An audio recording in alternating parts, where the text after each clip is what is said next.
Welcome friends, 2024-এর অষ্টাদশ লোকসভা ভোটের ফল ঘোষণা হয়েছে 4 জুন 2024। এই ফলাফলের ভিত্তিতে কোন লোকসভা কেন্দ্রে কোন দল কোটি করে বিধানসভা কেন্দ্র জয়লাভ করলো একটু দেখে নেব। আজকে আমরা যে লোকসভা কেন্দ্র নিয়ে আলোচনা করব সেটি হলো দার্জিলিং লোকসভা কেন্দ্র। এই লোকসভা কেন্দ্রতে জয়লাভ করেছে বিজেপি প্রার্থী রাজু বিস্তা।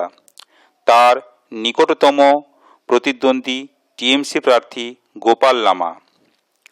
তাদের প্রাপ্ত ভোট যথাক্রমে 6,79,331 এবং 5,08,006। জয়ের ব্যবধান 1,78,525। এইবার দার্জিলিং লোকসভা কেন্দ্রে 7টি বিধানসভা কেন্দ্রের মধ্যে বিজেপি জয়লাভ করেছে 5টি বিধানসভা কেন্দ্র এবং টিএমসি জয়লাভ করেছে 2টি বিধানসভা কেন্দ্র। ভিডিওটি ভালো লাগলে আপনারা শেয়ার করবেন।